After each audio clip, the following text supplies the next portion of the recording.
আসসালামু আলাইকুম। আশা করি সবাই ভালো আছেন, কাছে বা দূরে। কয়েকদিন পর আবারও হাজির হলাম আপনাদের মাঝে। আমি ফারজানা। আজকে বিখ্যাত বাকরখানি করে দেখাবো, পুরাতন ঢাকার বাকরখানি। চলুন আমি কিভাবে করেছি, একদম সহজ, দেখে নিন এক ঝলক।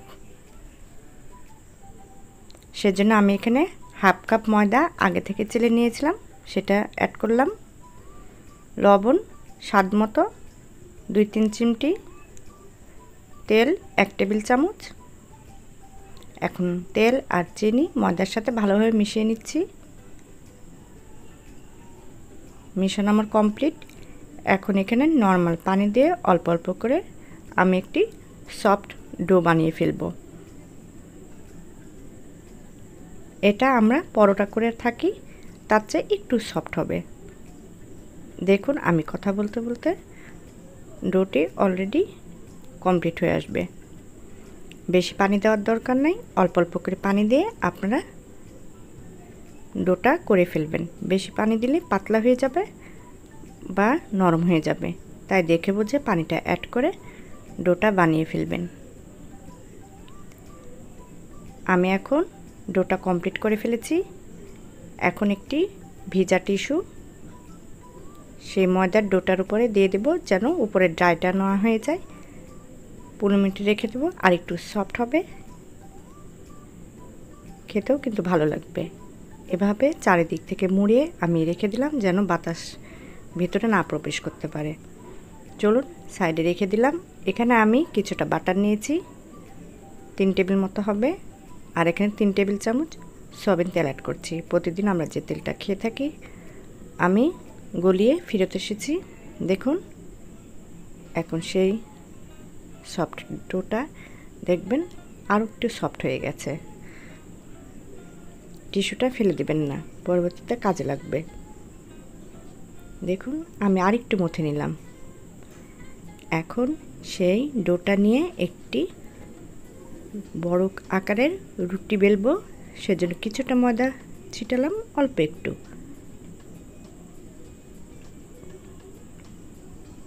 এটা বিকালে চায়ের সাথে খেতে ভালো লাগে।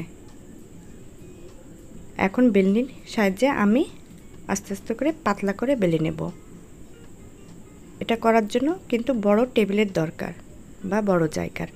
ঠিক আমি যেভাবে একটি বড় টেবিলে রুটির মতো করে নিচ্ছি, আপনারাও করে নেবেন।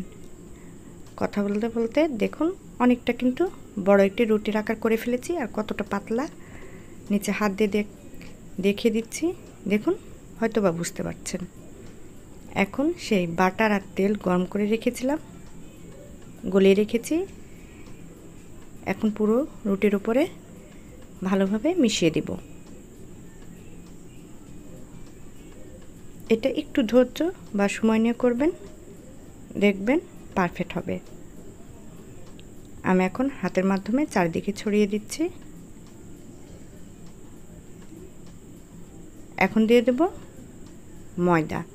বেশ খানিকটা ময়দা নিয়েছি, 1 কাপ মতো। এখন সেই ময়দাটি আবারও রুটির চারিদিকে ছড়িয়ে দিচ্ছি, যেমন তেলটা দিয়ে দিয়েছিলাম। কোথাও যেন ফাঁকা না থাকে সেই হিসাবে সেভাবে দিতে হবে। এভাবে আমি পুরোটাই করে নিচ্ছি।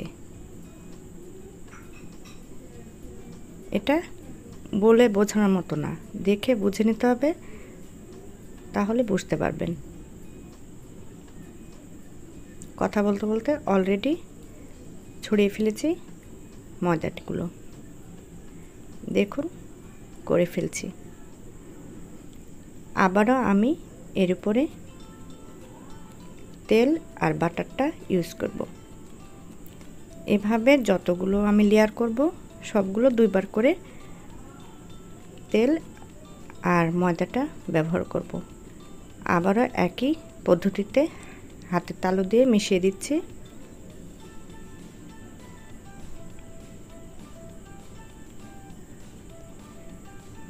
আবারও আমি ময়দা ছড়িয়ে দিচ্ছি, যেন বাটার তেলের সাথে ময়দাটি চুষে নেয়। দেখুন করে ফেলেছি। আমি কিন্তু ভাঁজ দিয়ে নিচ্ছি। আর যারা আমাকে সাপোর্ট দিচ্ছেন তাদেরকে অসংখ্য ধন্যবাদ। আর আমার সাথেই থাকবেন। প্রথম থেকে যারা সাপোর্ট দিচ্ছেন এভাবে প্রতিটি রান্নার সাথে সাপোর্ট দিবেন। এক পাশ থেকে তুলে কিন্তু আমি ভাঁজ করে নিলাম। এভাবে আবারও একই পদ্ধতিতে বাটারের তেল আর ময়দা মাখিয়ে নেব। দেখুন আমি আপনাদের দেখানোর চেষ্টা করছি। আবারও আরেকটি ভাঁজ দিচ্ছি। এভাবে প্রতিটা লেয়ার আমি 2 বার করে তেল আর বাটার লাগিয়েছি আর ময়দা। এভাবে প্রতিটা লেয়ার আমি করে ফেলছি। দেখুন আবারও একই পদ্ধতিতে সবগুলো ভাঁজগুলো করে নিচ্ছি। আবার ময়দা দিয়ে দিলাম। এখন এক পাশ থেকে মুড়িয়ে আমি রোলের মতো করে ফেললাম। এখন নাইফের সাহায্যে ছোট ছোট ভাগ করে কেটে নেব, তাহলে বাকরখানিগুলো করতে সুবিধা হবে। আর সেই টিস্যুটা বলেছিলাম ফেলে দিবেন না, পরবর্তীতে কাজে লাগবে। সেটা হচ্ছে এভাবে ঢেকে রাখলে উপরে ড্রাই হয়ে যাবে না, ময়দাটি নরম থাকবে, সেজন্য ঢেকে রেখেছি। আর এখন একটি নিয়ে আমি চারিপাশ থেকে আলতোভাবে নিয়ে একটি বলের আকৃতি করে নেব। দেখুন এভাবে একটু ধৈর্য নিয়ে করবেন। এখানে তেল বা ময়দার কোনোটাই দরকার নেই।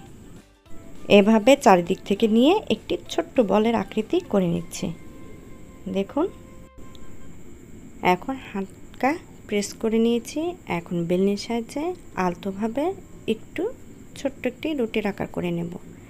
এটা বেশি চাপার দরকার নেই, আলতো হাতে চারিদিক থেকে একটু বেলে নিতে হবে। আমি করে ফেলেছি।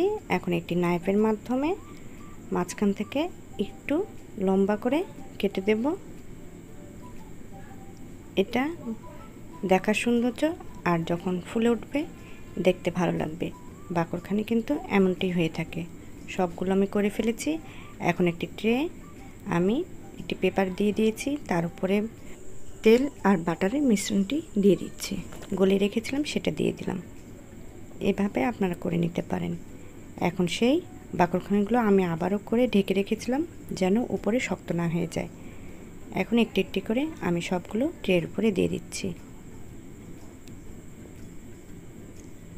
আগে থেকে চুলায় আমি একটি ননস্টিকের প্যান বসাইছিলাম, আর বেশ কিছুটা লবণ, তারপর একটা স্ট্যান্ড দিয়ে দিয়েছি। প্রিহিট হতে অনেকটা গরম হয়ে এসেছে। এখন 30 থেকে 40 মিনিটের জন্য একদম লো আঁচে রেখে আমি এই বাকরখানিগুলো পারফেক্টভাবে কালারগুলো করে ফেরত আসবো, একদম দোকানের মতো। দেখুন কালারগুলো কিন্তু অলরেডি হয়ে এসেছে। আমি এর মাঝে কিন্তু উলটপালট করে দিয়েছিলাম, তাই দুই দিক থেকেই কালারটা মোটামুটি ভালো এসেছে। চুলাতে করলে কিন্তু এমনটা আসবে, আর ওভেনে আসলে আর একটু কালার হবে। পার্থক্য শুধু কালারের। দেখুন আমি ভেঙে দেখাচ্ছি, কতটা লেয়ার বোঝা যাচ্ছে, আর ক্রিসমি হয়েছে। মুখে দিলেই কিন্তু গলে যাবে। কি ভালো লাগছে না? বেশ জমে যাবে বিকালের নাস্তা চায়ের সাথে। আশা করি আজকের এই ছোট্ট রেসিপিটি আপনাদের কাছে ভালো লেগেছে। আর ভালো লেগে থাকলে অবশ্যই লাইক, কমেন্ট আর সাবস্ক্রাইব করবেন। অন্য একদিন অন্য কিছু নিয়ে হাজির হব। আজকে এই পর্যন্তই। আল্লাহ হাফেজ।